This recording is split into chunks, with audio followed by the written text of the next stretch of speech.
আসসালামু আলাইকুম ওয়া রাহমাতুল্লাহি ওয়া বারাকাতুহু। আলহামদুলিল্লাহি রাব্বিল আলামিন ওয়াসসালাতু ওয়াসসালামু আলা সাইয়্যিদিল আমবিয়াই ওয়াল মুরসালিন ওয়া আলা আলিহি ওয়া আসহাবিহি আজমাইন।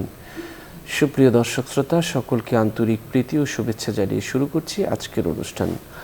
আজ অতিথি হিসেবে আমাদের সাথে আছেন ঢাকা নেসারিয়া কামিল মাদ্রাসার সম্মানিত অধ্যক্ষ, বিশিষ্ট ইসলামী চিন্তাবিদ মাওলানা শরীফ মোহাম্মদ আবু হানিফ। আসসালামু আলাইকুম রহমতুল্লাহি বারাকাতুহু। ওয়ালাইকুম আসসালাম ওয়া রাহমাতুল্লাহি ওয়া বারাকাতুহু। মোহতারাম, কেমন আছেন? আলহামদুলিল্লাহ, আপনি ভালো আছেন? আলহামদুলিল্লাহ, ভালো আছি। দর্শক, আজ আমরা যে বিষয়টি নিয়ে আলোচনা করব সেটি হচ্ছে ইসলামে আইন নিজের হাতে তুলে নেওয়ার অপরাধ।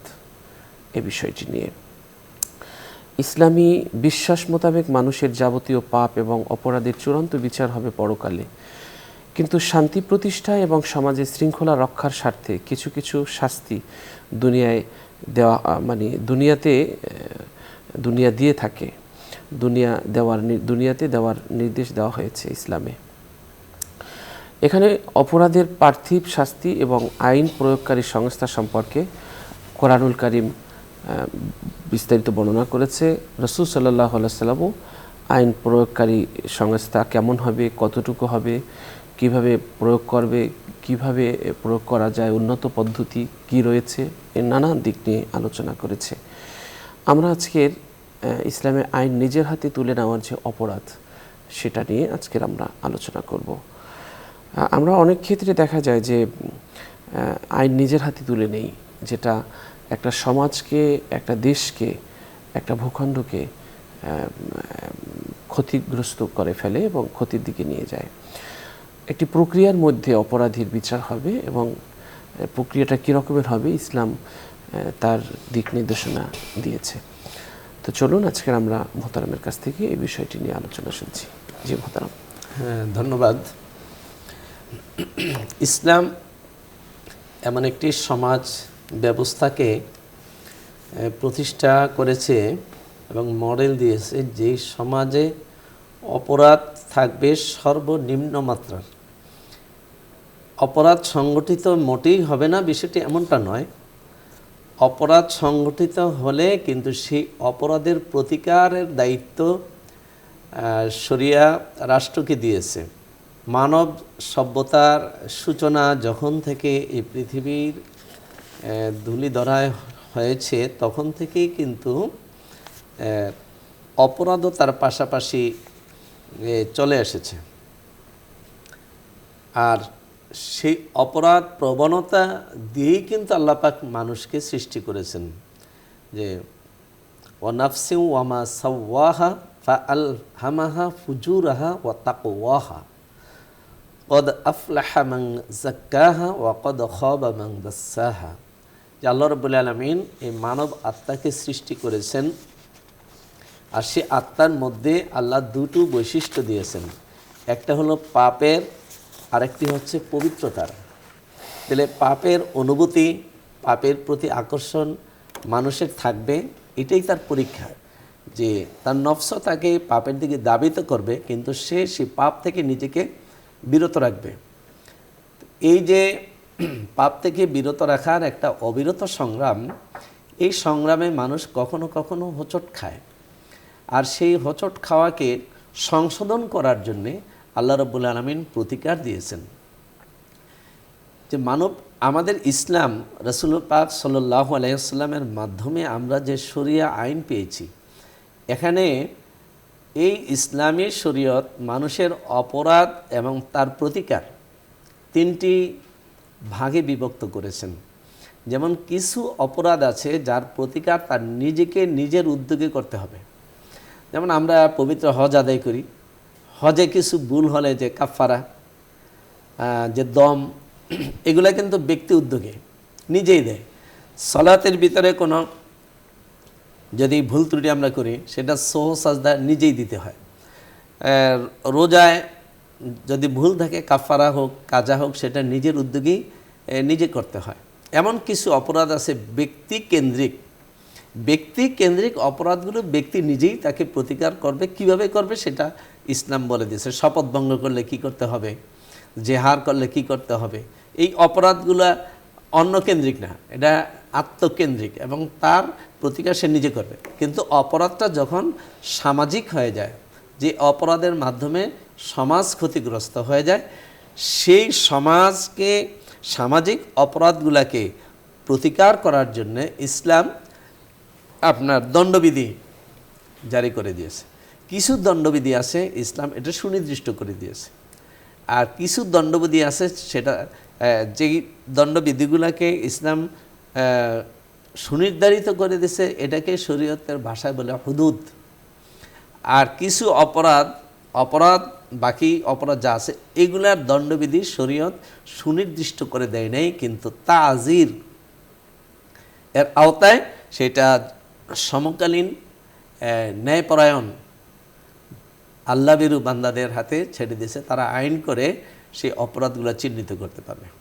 ইসলাম যে অপরাধের শাস্তিগুলোকে চিহ্নিত করে দিয়েছে, যেমন 1 নম্বর হচ্ছে হত্যাকাণ্ড। হত্যাকাণ্ডের ব্যাপারে কেউ যদি কোনো ব্যক্তিকে হত্যা করে তাহলে সেখানে আল্লাহ পাক কিসাসের বিধান দিয়েছেন। কিসাস মানে হচ্ছে হত্যাকাণ্ডের পরিবর্তে তাকে হত্যা করা। এবং এই কেসাসটা আল্লাহ পাক কেন দিয়েছেন? যাতে করে সমাজে এই হত্যাকাণ্ড নামের অপরাধটি না থাকে, মানুষ যেন নিরাপত্তার সাথে বসবাস করতে পারে। এবং আল্লাহ এই কিসাসের বিধান জারি করার পরে বলছেন ওয়ালাকুম ফিল কিসাসি লা হায়াতুন, যে কিসাসের ভিতরেই কিন্তু তোমাদের জীবনের নিরাপত্তা নিহিত আছে। একটি কিসাস মানে মৃত্যুদণ্ড কার্যকর করলে হাজারো হত্যাকাণ্ড বন্ধ হয়ে যাবে। এটা আরেকটা 1 নম্বরে কিসাস। 2 নম্বরে জেনা ব্যভিচারের শাস্তি আল্লাহ রাব্বুল আলামিন কোরআনে পরিষ্কারভাবে বলে দিয়েছে, আয-যানিয়াতু ওয়াজ-যানি ফাজলিদু কুল্লা ওয়াহিদিম মিনহুমা মিয়াতা জালদা, যে জেনাকারী নারী এবং জেনাকার পুরুষ তারা যদি অবিবাহিত হয় তাহলে তাদের প্রত্যেককে 100 দৌড়া মারতে হবে। আবার এই প্রসঙ্গে আল্লাহ এটাও বলে দিয়েছেন যে তোমরা শাস্তি প্রদান করতে গিয়ে কোনো দয়া প্রদর্শন করবে না। কেন করবে না? যে এই দুইজনের শাস্তি দেখে হাজারো মানুষের মন থেকে এই ব্যভিচারের ওয়াসওয়াসাটা দূর হয়ে যাবে, সমাজ একটা পবিত্রতা লাভ করবে। 3 নম্বরের শাস্তি যেটা আল্লাহ পাক ঘোষণা দিয়েছেন যে এই জেনা ব্যভিচারের অপবাদ, জেনা ব্যভিচারের বিষয়টি কিন্তু সমাজের সকল যুগে সকল সমাজেই কিন্তু এটাকে খুব খারাপ দৃষ্টিতে এবং একটা নিকৃষ্ট একটা কাজ বলে গণ্য করা হয়। তো এই জন্য এই অপরাধে কাউকে সাব্যস্ত করতে হলে উপযুক্ত দলিল প্রমাণ লাগবে।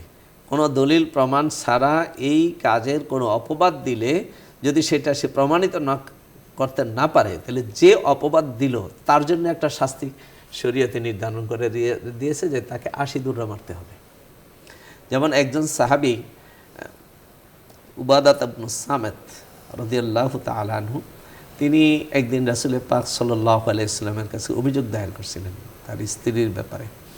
তখন রাসূল সাল্লাল্লাহু আলাইহি ওয়াসাল্লাম বলছেন যে ফাকিম আলাইহা শাহাদা, তুমি সাক্ষ্য প্রতিষ্ঠা করো। সাক্ষ্য মানে 4 জন পুরুষ সাক্ষ্য দিতে হবে যে অমুক পুরুষ অমুক নারী এই ব্যভিচার অবস্থায় লিপ্ত ছিল, এবং 4 জন চাক্ষুষ সাক্ষ্য দিলে তারপরে জানার অপরাধটা সাব্যস্ত হবে। রাসূল বলেন যদি তুমি সাব্যস্ত করতে না পারো 4 জন সাক্ষী দ্বারা, তাহলে কিন্তু তোমার উপরে এই অপবাদের শাস্তি পতিত হবে। তাহলে দেখেন শরীয়ত কত এইটাকে হেলাফেলা করে নেয়। কারণ জেনা ব্যভিচারের শাস্তি যদি বিবাহিত হয়, আশ-শাইখু ওয়াশ-শাইখাতু ইযা জানিয়া ফারজুমুহুমা নাকালা মিনাল্লাহ, আয়াতটা তেলাওয়াত মানসুখ হয়ে গেছে কিন্তু হুকুমটা আছে যে যদি বিবাহিত পুরুষ এবং বিবাহিত নারী জেনা ব্যভিচারে লিপ্ত হয় তাহলে তাদেরকে রজম মারা, এটা আল্লাহর পক্ষ থেকে শাস্তি। আরেকটা শাস্তি ঘোষণা আছে যেটা চুরি করা সম্পর্কে। আল্লাহ বলছেন আস-সারিকু ওয়াস-সারিকাতু ফাকতাউ আইদিয়াহুমা, যে জাযাআম বিমা কাসাবা, যে চোর পুরুষ এবং চোর নারী তাদের হাত কেটে দাও। এটাই হলো আল্লাহর পক্ষ থেকে তাদের কৃত অপরাধের শাস্তি।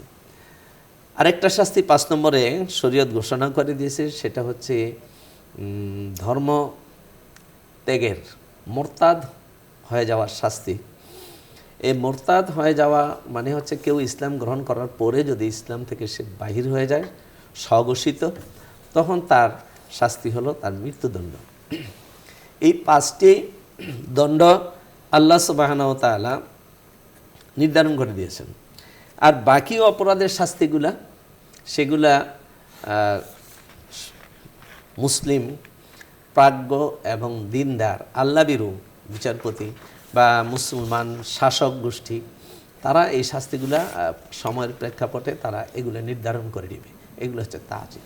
আচ্ছা, এখন এই যে শাস্তিগুলো আল্লাহ রাব্বুল আলামিন ঘোষণা করলেন, যেমন সূরা নিসাতে আরেকটি, সূরা তাওবাতে আরেকটি শাস্তির কথা আল্লাহ পাক পরিষ্কার ঘোষণা করেছেন যে ওয়া কাতাবনা আলাইহিম ফিহা আন্নান নাফসা বিন নাফস ওয়াল আনফা বিল আনফি ওয়াল উযুনা বিল উযুনি ওয়াল আইনা বিল আইনি ওয়াল জুরুহা কিসাস ওয়াস সিন্না বিস সিন্নি ওয়াল জুরুহা কিসাস, যে প্রাণের বিনিময়ে প্রাণ, নাকের বিনিময়ে নাক, চোখের বিনিময়ে চোখ, দাঁতের বিনিময়ে দাঁত, আঘাতের বিনিময়ে আঘাত, এটা আল্লাহ পাক নির্ধারণ করে দিয়েছেন। তাহলে এই যে নাকের বিনিময়ে নাক, চোখের বিনিময়ে, এটা কে প্রতিশোধটা গ্রহণ করবে? এটা কি যার উপরে জুলুম করা হলো সেই কি প্রতিশোধ গ্রহণ করবে? অথবা একজন লোক চুরিতে ধরা পড়লো, যারা ধরলো তারাই কি তার হাতটা কেটে দিবে? একজন পুরুষ একজন নারী বেবিচারে লিপ্ত অবস্থায় ধরা পড়লো, তাহলে কি তাৎক্ষণিকভাবে কি এই সমাজ তাদের উপরে এই 100 দৌড়া মেরে ফেলবে বা তাদেরকে রজম করবে? এই প্রশ্নটার পরিষ্কার উত্তর হচ্ছে যে এই শাস্তিগুলা আল্লাহ রাব্বুল আলামিন শরিয়া আইনে কিন্তু এটা উল্লেখ করেছেন। আর সে আইনটা বাস্তবায়ন করবে শরিয়ার কর্তৃক নির্ধারিত যিনি আমির হবেন, যিনি রাষ্ট্রপ্রধান হবেন, তিনি সেটা কার্যকর করবেন। অথবা তার প্রতিনিধি, তার বৈধ প্রতিনিধি যিনি হবেন, বিভিন্ন জেলাগুলোতে জেলা জজ থাকবে বা উপজেলা পর্যায়ে থাকতে পারে, ইউনিয়ন পর্যায়ে থাকতে পারে, সরকারের নির্ধারিত প্রতিনিধি সেটাকে বাস্তবায়ন করবে। সেটা নিজে উদ্যোগী হয়ে আমরা একটা অপরাধের সাথে ধরলাম আর সাথে সাথে বাস্তবায়ন করে দিলাম না, এটা কিন্তু একটা জাহালাত, এটা একটা অজ্ঞতা।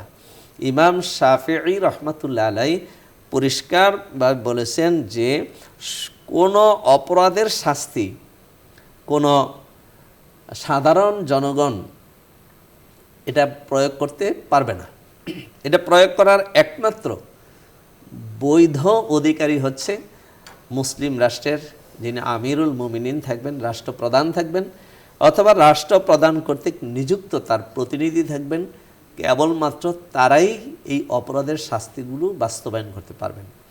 এই অপরাধ এবং অন্য যে সকল আরও অপরাধ, যেই অপরাধগুলার শাস্তি শরীয়তে সুনির্দিষ্ট উল্লেখ করা হয় না, যেমন ডাকাতির শাস্তি, তারপরে আপনার প্রতারণার শাস্তি, দুর্নীতির শাস্তি, জায়গা জমি দখল করার শাস্তি, আরও যে শাস্তিগুলো, ঘুষ লেনদেনের শাস্তি, আরও যে শাস্তিগুলো আছে সেই শাস্তিগুলা, মাদক দ্রব্যের শাস্তি, এই শাস্তিগুলা রাষ্ট্রপ্রধান ইনসাফের সাথে, ন্যায় ইনসাফের সাথে শরিয়ার আলোকে সেগুলো নির্ধারণ করবেন। এখন যত প্রকার শাস্তি হোক, কোনো শাস্তিই নিজে বাস্তবায়ন করতে পারবে না আইনের প্রক্রিয়া ব্যতীত। যেমন আমরা যদি লক্ষ্য করি, রাসূল আকরাম সাল্লাল্লাহু আলাইহি ওয়াসাল্লাম তার নবুয়তের জিন্দিগিতে 2টা স্তরে আমরা পাই। একটি হচ্ছে মাক্কি জীবন, আরেকটি হচ্ছে মাদানী জীবন। তো মাক্কি জীবনে রাসূল পাক সাল্লাল্লাহু আলাইহি ওয়াসাল্লাম রাষ্ট্র ক্ষমতায় ছিলেন না, যার কারণে আমরা রাসূল পাকের মাক্কি জিন্দিগিতে কোনো অপরাধের শাস্তি রাসূল সাল্লাল্লাহু আলাইহি ওয়াসাল্লাম কার্যকর করেছেন বা কাফের মুশরিকদের বিরুদ্ধে কোনো ব্যবস্থা নিয়েছেন, এমনটা কিন্তু আমরা মাক্কি জিন্দিগির ভিতরে খুঁজে পাবো না। তো মাদানী জিন্দিগিতে নবীজি যখন মদিনায় তাশরিফ নিলেন এবং মদিনা রাষ্ট্র গঠন করলেন, ইসলামিক কল্যাণ রাষ্ট্র গঠন করে তার রাষ্ট্রপ্রধান রাসূল পাক সাল্লাল্লাহু আলাইহি ওয়াসাল্লাম হলেন, তখন রাসূল পাক সাল্লাল্লাহু আলাইহি ওয়াসাল্লামের অনুমোদন সাপেক্ষে সেখানে শাস্তির ব্যবস্থা ছিল। যেমন বনু কুরাইজার লোকেরা রাষ্ট্রবিরোধী ষড়যন্ত্রে লিপ্ত হয়েছিল। আল্লাহ রাসূল সেখানে কিন্তু বিচার সালিশ বসিয়ে তাদের বিষয়টাকে ফয়সালা করেছেন এবং তাদের শাস্তি প্রয়োগ করেছেন। রাসূলুল্লাহ সাল্লাল্লাহু আলাইহি ওয়াসাল্লামের আমলে একজন মহিলা চুরিতে ধরা পড়েছিল। রাসূল সাল্লাল্লাহু আলাইহি ওয়াসাল্লাম রাষ্ট্রনায়ক হিসেবে তার সেই চুরির শাস্তিটা বাস্তবায়ন করেছেন। সেখানে জেনা ব্যভিচারের ঘটনা এক দুইটা ঘটেছিল। আল্লাহ রাসূল রাষ্ট্রনায়ক হিসেবে সেই শাস্তিটা প্রয়োগ করেছেন। যেমন বনু কুরাইজার ক্ষেত্রে তারা রাষ্ট্রবিরোধী ষড়যন্ত্র তাদের লিপ্ত থাকার কারণে 4 শতাধিক পুরুষকে আল্লাহ রাসূল মৃত্যুদণ্ড দিয়েছিলেন। সেটা কোরআন এবং তাদের তাওরাতেও একই বিধান ছিল। কিন্তু একই বিষয়ে হযরত হাতেব ইবনে আবি বলতা রাদিয়াল্লাহু তাআলা আনহু, তিনি বদরি সাহাবী ছিলেন। মক্কা বিজয়ের পূর্ব লগ্নে তিনি একটা গোপন মেসেজ পাঠিয়েছিলেন মক্কাবাসীদের কাছে। তার উদ্দেশ্য কোনো খারাপ ছিল না, ষড়যন্ত্রমূলক ছিল না। তার উদ্দেশ্যটা হলো আল্লাহ রাসূল মক্কা বিজয় গেলে মক্কা তো নিশ্চয়ই বিজিত হবে, তবে আমার স্ত্রী সন্তান এখনও মক্কায় আটক আছে। আমি যদি তাদের সাথে একটু সম্পর্ক রাখি তথ্য আদান প্রদানে, তাহলে আমার পরিবার সেখানে, অসহায় পরিবারটা সেখানে নিরাপত্তার সাথে থাকবে। এই জন্য হাতেব ইবনে আবি বলতা রাদিয়াল্লাহু তাআলা আনহু একজন জয়না, একজন মক্কা থেকে আগত একজন গায়িকার কাছে একটা ছোট্ট খুদে একটা বার্তা প্রেরণ করেছিলেন। জিবরাইল আমিন রাসূলুল্লাহ সাল্লাল্লাহু আলাইহি ওয়াসাল্লামকে বিষয়টা জানিয়ে দিয়েছিলেন। তখন রাসূল সাল্লাল্লাহু আলাইহি ওয়াসাল্লাম হযরত আলী রাদিয়াল্লাহু, আবু মারসাদ রাদিয়াল্লাহু তাআলা আনহু তাদেরকে পাঠিয়ে ওই মহিলাকে রওজায়ে খাক বাগানে গিয়ে ধরে সেই তথ্যটা তার চুলের বেনি থেকে উদ্ধার করে নিয়ে এসেছিলেন। এই বিষয়টা যখন হলো, তাহলে এতে কিন্তু রাসূল সাল্লাল্লাহু আলাইহি ওয়াসাল্লাম বা রাষ্ট্র কোনো ক্ষতিগ্রস্ত হয়নি। তো এই ঘটনাটা যখন আসলো, তখন হযরত উমর রাদিয়াল্লাহু তাআলা আনহু, তিনি হকের ব্যাপারে তো তার তবিয়তটাই অনেক কঠোর ছিল। হযরত উমর রাদিয়াল্লাহু তাআলা আনহু আল্লাহর রাসূলকে বললেন, দানি ইয়া রাসূলুল্লাহ আদরিব উনুকা হাযাল মুনাফিক, যে হে আল্লাহ রাসূল, আপনি আমাকে পারমিশন দেন, আমি এই মুনাফিকের গর্দানটা উড়িয়ে দিই। তাহলে এই যে হযরত উমর রাদিয়াল্লাহু তাআলা আনহুর এই যে কথাটা, তার ক্ষোভ, তার রাগে, তিনি তো ইচ্ছা করলে তাৎক্ষণিকভাবেই হাতেব ইবনে আবি বলতার ঘাড়ে ছুরি চালিয়ে দিতে পারতেন না, তিনি তো সেটা করেন নাই। তিনি তার আবেদনটা পেশ করেছেন একজন রাষ্ট্রনায়কের কাছে, রাষ্ট্রপতির কাছে। সুতরাং এতে দ্বারা কি বোঝা গেল যে আইনকে নিজের হাতে কোনো অবস্থাতেই তুলে নেওয়া যাবে না। এখানে কিন্তু রাসূলুল্লাহ সাল্লাল্লাহু আলাইহি ওয়াসাল্লাম দেখছেন যে না, হাতেব ইবনে আবি বলতার মনে কোনো ধরনের ষড়যন্ত্র ছিল না, তার একটা ওজর ছিল। আর যেহেতু বদরি সাহাবী সম্পর্কে আল্লাহ পাক নিজে বলেছেন, ই'মালু মা শি'তুম ফাকাদ গফারা লাকুমুল্লাহ, যে তোমরা যা করতে পারো আল্লাহ তোমাদেরকে ক্ষমা করে দিয়েছেন। রাসূল সাল্লাল্লাহু আলাইহি ওয়াসাল্লাম হযরত উমরকে এই কথাটা স্মরণ করে দিয়ে বলছেন, ওমর তুমি কি জানো না হাতেব ইবনে আবি বলতা বদরি সাহাবী, আর বদরি সাহাবী সম্পর্কে আল্লাহ পাক কী বলেছেন, তার মনে কোনো ষড়যন্ত্র ছিল না।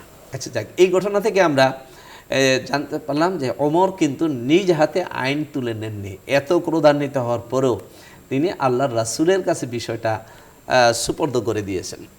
সাহাবায়ে কেরামের জীবনে রাসূলুল্লাহ সাল্লাল্লাহু আলাইহি ওয়াসাল্লামের জামানায় বা সাহাবীদের খোলাফায়ে রাশিদিনের জামানায় যে সাহাবায়ে কেরাম কোনো আইনকে রাসূলের পারমিশন ছাড়া বা রাষ্ট্রপ্রধানের পারমিশন ছাড়া তারা নিজেরা বাস্তবায়ন করেছেন, এমন কোনো ঘটনা দেখা যায় না।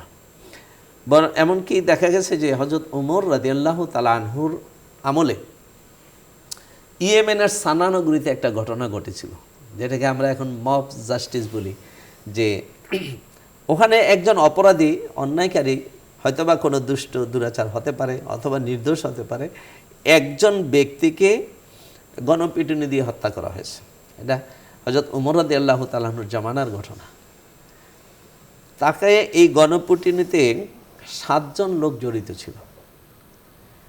হযরত উমর রাদিয়াল্লাহু তাআলা আনহুর কাছে যখন এই বিষয়টি আসলো, হযরত ওমর রাদিয়াল্লাহু তাআলা আনহু তখন ওই 7 জন ব্যক্তিকেই মৃত্যুদণ্ড দিলেন, প্রত্যেককে যারা জড়িত ছিল।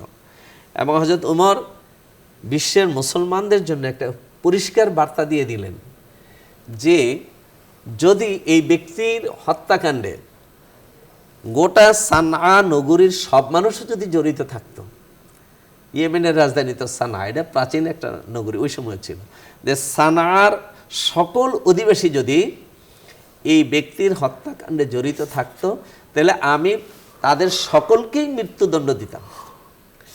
তাহলে বোঝা গেল যে ইসলামে নাগরিকেরা কোনো বিচার হাতে তুলে নেওয়া বা গণপিটুনিতে হত্যা করা, এটার কোনো অস্তিত্ব ইসলামে নাই। বরং যত ব্যক্তি কোনো একটা লোককে হত্যাকাণ্ডের সাথে জড়িত হবে প্রত্যেকে মৃত্যুদণ্ডের শাস্তি তাদের মাথায় নিতে হবে। এই জন্য যে দেখা গেল তাহলে কি বিচারটাকে নিজে নিজে বাস্তবায়ন করার কোনো সুযোগ ইসলামে নাই, বরং এটা রাষ্ট্রের কাছে সুপর্দ করতে হবে। চোর যদি কেউ চুরি করে তাকে সাথে সাথে পিটুনি নেই, বরং তাকে আইন শৃঙ্খলা রক্ষাকারীর বাহিনীর হাতে তুলে দেবে। এটাই হলো একজন আদর্শ নাগরিকের দায়িত্ব। কারণ আল্লাহ রাব্বুল আলামিন কি বলছেন, তোমার সাথে যদি কেউ অন্যায় করে তুমি তাকে ক্ষমা করে দাও, তাকে মার্জনা করে দাও, ফাআফু ওয়াসফাহু আনহু, তাকে ক্ষমা করে দাও, তাকে মার্জনা করে। যদি ক্ষমার উপযুক্ত না হয়, তার দ্বারা যদি সমাজ রাষ্ট্রের ক্ষতি হয়, তাহলে তুমি তাকে আইনের হাতে সোপর্দ করে দাও। কিন্তু ক্ষমাটা, এবং আল্লাহ বলছেন যে তোমাকে কি করতে হবে, এতেদাল, ভারসাম্যপূর্ণ, ইন্নাল্লাহা ইয়া'মুরু বিল আদলি ওয়াল ইহসান, আদালত ন্যায়পরায়ণতা রক্ষা করতে হবে। তাহলে দেখা যায় যে আমরা, এটাই হলো বাস্তবতা, যে কেউ যদি কোনো অপরাধীকে শাস্তি দেওয়ার জন্য আইনকে হাতে তুলে নেয়, তাহলে যে ব্যক্তি আইনকে হাতে তুলে নেয় সে কিন্তু ন্যায়পরায়ণতা রক্ষা করতে পারে না। আইনের মাপকাঠিতে তো তার আইনের আওতায় তো সে নিজেই কোনো আক্রমণ করতেই পারে না। এরপরও যা করবে যে একটি অপরাধকে দমন করতে গিয়ে সে আরেকটি অপরাধ করে ফেলবে। এখানে দেখা যায় কখনো কখনো ছোট্ট একটি ঘটনাকে কেন্দ্র করে বড় ধরনের একটা অপরাধ সংগঠিত হয়ে যায়, বড় ধরনের একটা দুর্ঘটনা সংগঠিত হয়ে যায়।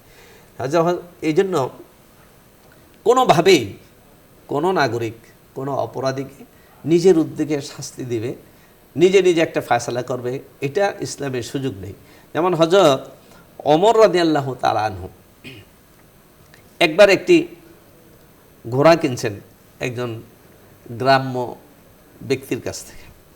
ঘোড়াটি যখন কিনলেন, কেনার পরে হযরত ওমর রাদিয়াল্লাহু তাআলা ওই ঘোড়াটি চড়ে কিছু দূর চলে গেলেন।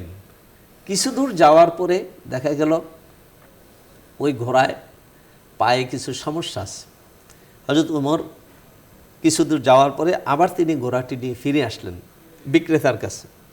বিক্রেতার কাছে এসে হযরত ওমর তো তখন রাষ্ট্রনায়ক, তিনি তো বিক্রেতাকে ধমক দিয়ে টাকাটা ফেরত নিতে পারতেন। তো বিক্রেতার কাছে আসার পর হযরত ওমর বললেন যে দেখো, তুমি যে ঘোড়াটা আমাকে দিয়েছ এই ঘোড়াটার পায়ে সমস্যা আছে, সুতরাং তুমি ভাই তোমার ঘোড়াটা নাও, আমার টাকাটা তুমি দিয়ে দাও। এখন বিক্রেতা বলতেছে যে আমি যখন আপনাকে ঘোড়া দিয়েছি তখন তো আপনি পায়ের সমস্যার কথা বলেন নাই, ছিল না। এখন আপনি নেওয়ার পরে আমার ঘোড়ার পা কিভাবে সমস্যা করছেন সেটা তো আমি জানি না, সুতরাং টাকা আমি ফেরত দিব না। হযরত ওমর রাদিয়াল্লাহু তাআলা আনহু তিনি অর্ধ পৃথিবীর শাসক, তখন তিনি কিন্তু কোনো প্রভাব ওই বিক্রেতার উপর খাটাননি। হযরত ওমর বললেন, তাইলে একটা কাজ করো, তোমার মধ্যে আমার মধ্যে ফয়সালা করার জন্য একজন তৃতীয় ব্যক্তিকে আমরা নেই। ওই বেদুইন লোকটি বলল, তাহলে আমি সুরাইয়ের কাছে যাব। সুরাই ইবনে হারেস, তিনি এই পৃথিবীর ইতিহাসে সবচেয়ে দীর্ঘ সময়ের বিচারকের দায়িত্ব পালনের একটা রেকর্ড তার আছে। হযরত সুরাই ইবনে হারেসের কাছে যাওয়ার পরে হযরত সুরাই ইবনে হারেস হযরত ওমর রাদিয়াল্লাহু তাআলা আনহুকে বললেন, আমিরুল মুমিনিন, আপনি নেওয়ার সময় গোড়ায় কোনো ক্ষত ছিল না, গোড়ায় ক্ষত ছিল এমন কোনো প্রমাণও আপনি দাবি করতেছেন না, আর সেও বলতেছে আপনাকে সুস্থ গোড়া বুঝিয়ে দিয়েছে। সুতরাং হয় আপনি তাকে সুস্থ অবস্থায় গোড়াটা ফিরিয়ে দিন, না হয় আপনি এই গোড়াটা নিয়ে যান।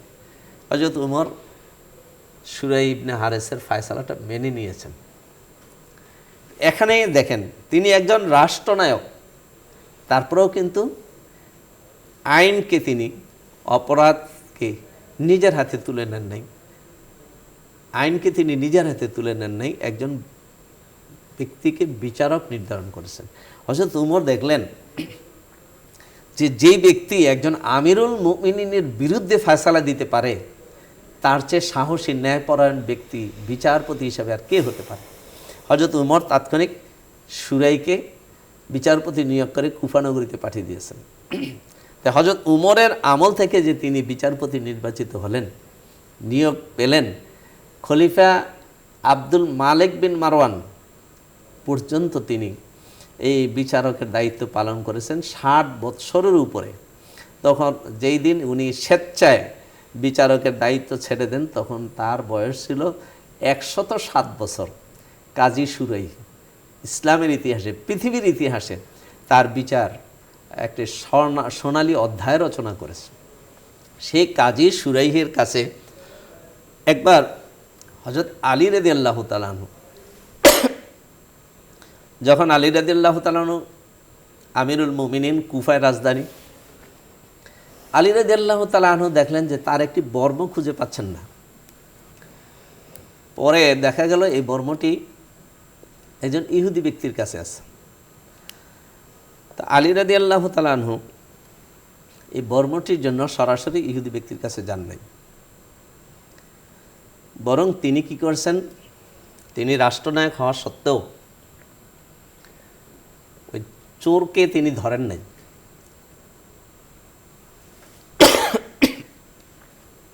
বরং তিনি কাজী সুরাইয়ের কাছে মামলা দায়ের করেছেন।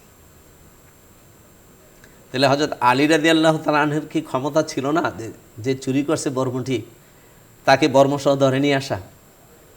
কিন্তু আলী রাদিয়াল্লাহু তাআলা আনহু এই কাজটি করেননি, বরং কাজী সুরাইয়ের কাছে মামলা দায়ের করেছেন।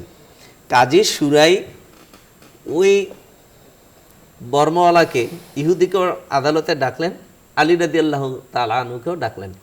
ডাকার পরে কাজী সুরাই বললেন যে আপনার অভিযোগ কি? আলী রাদিয়াল্লাহু তাআলা আনহু বললেন যে দেখেন, আমার এই বর্মটি হারিয়ে যায় নাই, ইহুদির কাছে আমার বর্মটি আছে, কিন্তু আমার বর্ম আমি হারাই নাই, তার মানে হচ্ছে কি সে চুরি করেছে। তখন কাজী সুরাই বললেন তাহলে আপনি প্রমাণ দেন যে এই বর্মটি আপনার, সাক্ষ্য দেন। তখন হযরত আলী রাদিয়াল্লাহু তাআলা আনহু বললেন যে আমার পক্ষে সাক্ষী আছে 2 জন, আমার ছেলে হাসান আর আমার একজন গোলাম। কাজী সুরাই বললেন যে হাসান আপনার ছেলে, পিতার পক্ষে ছেলের সাক্ষ্য গ্রহণযোগ্য হবে না, আর গোলামের সাক্ষ্য মনিবের জন্য হবে না, আপনি অন্য কোনো সাক্ষী আনেন। হযরত আলী রাদিয়াল্লাহু তাআলা নিরুপায় বললেন যে না, আমার তো আর কোনো সাক্ষী নেই।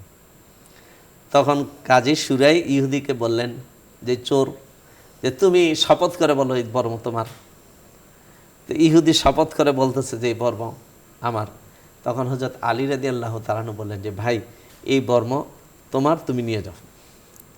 দেখেন, বিচারের কাছে একেবারে যা নিজে ইয়াকিন এই বর্মটি আলী রাদিয়াল্লাহু তাআলা আনহুরই, জানা সত্ত্বেও চোরকে মাল সহ, আমাদের দেশে ধরুন মালে বর্গে ধরা পড়ছে চোর, এমন ঘটনার পরেও রাষ্ট্রের সর্বোচ্চ ব্যক্তি, রাষ্ট্রপ্রধান আলী রাদিয়াল্লাহু তাআলা আনহু নিজের হাতে আইনটাকে তুলে নেননি, অপরাধ দিকে নিজের হাতে শাস্তি দেননি, দমন করেননি, বরং তাকে আইনের কাছে নিয়ে এসেছেন। আইনে আনার পরে নিজেই পরাজিত হয়ে গেলেন আইনের সাক্ষীর কারণে।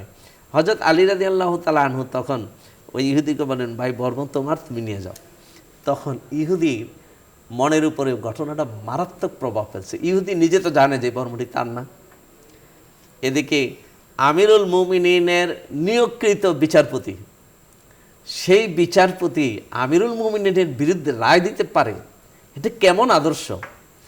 তখন ওই ইহুদি বলল যে আমিরুল মুমিনিন, এই বর্মটি আপনারই, আমি সাক্ষ্য দিচ্ছি আপনার ধর্ম ইসলাম, এটাই সর্বশ্রেষ্ঠ ইসলাম, এবং আপনার হাতে আমি বায়াত হয়ে মুসলমান হয়ে যেতে চাই। হযরত আলী রাদিয়াল্লাহু তাআলা আনহু তাকে আলিঙ্গন করে মুসলমান করে ভাই হিসাবে মেনে নিলেন এবং বললেন যে আমি বর্ম পেয়েছি, এই বর্মটি আমি তোমাকে হাদিয়া হিসাবে দিয়ে দিলাম। এই যে ঘটনা, এখান থেকে আমরা এই দুটি ঘটনা থেকে কি শিক্ষা পাই? যে আপনি যত বড় ক্ষমতাশালী ব্যক্তি হন না কেন, যত বড় শক্তিশালী ব্যক্তি হন না কেন, আপনার বিরুদ্ধে যদি কোনো অন্যায় হয়ে থাকে, সে অন্যায়টাকে আপনি নিজের হাতে নিতে পারেন না। আপনাকে অবশ্যই আইনের কাছে যেতে হবে। আপনি বাদী হন আর বিবাদী হন, আইনের কাছে যেতে হবে। আইন যা ফয়সালা দেয় সেটাই মেনে নিতে হবে। এটার মধ্যেই দেশ, জাতি, রাষ্ট্রের জন্য কল্যাণ রয়েছে। আর যদি কোনো নাগরিকদের মধ্যে যদি এই প্রবণতা আসে যে অপরাধীকে নিজের হাতে শায়েস্তা করব, তাহলে একটা সভ্যতা টিকবে না। সবাই যদি এই মানসিকতা তৈরি হয়ে যায়, তাহলে তো তখন আর রাষ্ট্র বলতে কিছু থাকবে না, আইন আদালত বলতে কিছু থাকবে না, মানুষের সভ্যতা বলতেও কিছু থাকবে না। এই জন্য শুধুমাত্র আমাদের ইসলাম রাসূল পাক সাল্লাল্লাহু আলাইহি ইসলামের জমানা থেকেই যে এটা শুরু হয়েছে না। আমরা তো হযরত সুলাইমান আলাইহিস সালামের আমলেও বিচার কার্য এর ঘটনা দেখি কোরআনে, হযরত দাউদ আলাইহিসসালামের আমলেও তো আমরা বিচার কার্য দেখি, তার আগের থেকেও বিচার কার্য দেখি। তাহলে সভ্যতা, মানব সভ্যতা যখন থেকে শুরু হয়েছে, তখন থেকে যেমন অপরাধের যাত্রা শুরু হয়েছে, তেমনিভাবে আবার অপরাধকে দমন করার জন্য তখন থেকেই আবার বিচার কার্য শুরু হয়েছে। মোহতারাম, অনেক অনেক ধন্যবাদ। আমরা আর সামনে যেতে পারছি না। দর্শক, অনেক চমৎকার আলোচনা করেছেন আমাদের অতিথি। ইসলামী শরিয়াত অপরাধের শাস্তি বাস্তবায়নের দায়িত্ব রাষ্ট্রকে দিয়ে শেষ করেনি, এর সঙ্গে সন্দেহাতীতভাবে তা প্রমাণিত হওয়ার শর্তও দিয়েছেন। কোনো ব্যক্তির ব্যাপারে অভিযোগ পেলে তা প্রমাণের আগে সাধারণ মানুষ তো দূরের কথা, রাষ্ট্রও তাকে শাস্তি দেওয়ার অধিকার রাখে না। ইসলামী দণ্ডবিধির একটি মূলনীতি হলো সন্দেহ হদ বা শাস্তি রহিত করে। পাশাপাশি অপরাধের চেয়ে যেন শাস্তি বেশি হয়ে না যায়, সেদিককে সতর্ক দৃষ্টি রাখার নির্দেশ দিয়েছে ইসলাম। কোরআনে আল্লাহ বলেছেন, যদি তোমরা তাদের শাস্তি দিতে চাও তাহলে সেই পরিমাণ শাস্তি দাও যতটুকু অন্যায় তোমাদের সঙ্গে করেছে। সূরা নাহাল। আমরা আজকের আলোচনার মাধ্যমে যেটা বুঝতে পারলাম যে ইসলামী শরিয়াত আইন প্রয়োগের ক্ষমতা রাষ্ট্রের ওপর অর্পণ করেছে, তাই সাধারণ মানুষের জন্য আইন নিজের হাতে তুলে নেওয়ার সুযোগ নেই। আর এটাও সত্য যে রাষ্ট্র যথাযথ আইনের শাসন প্রতিষ্ঠিত হলে রাষ্ট্রে সাধারণ মানুষের আইন হাতে তুলে নেওয়ার প্রয়োজন হবে না। আল্লাহ রাব্বুল আলামিন আমাদের সকলকে এই বিষয়টির উপর আমল করার তৌফিক দান করুন। আমিন। দর্শক, অনুষ্ঠানের এই পর্যায়ে আমরা একটি মোনাজাত করব। আপনারাও চাইলে আমাদের সাথে মোনাজাতে শরীক হতে পারবেন। اللهم صل على سيدنا ونبينا وشفينا وحبيبنا مولانا محمد صلى الله عليه وعلى آله وأصحابه وبارك وسلم. الحمد لله رب العالمين، والصلاة والسلام على سيد الأنبياء والمرسلين آمين وعلى آله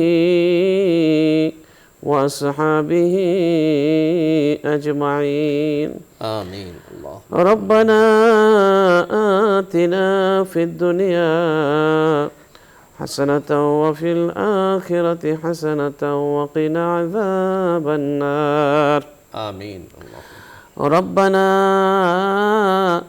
لا تزغ قلوبنا بعد إذ هديتنا وهب لنا من لدنك رحمة إنك أنت الوهاب.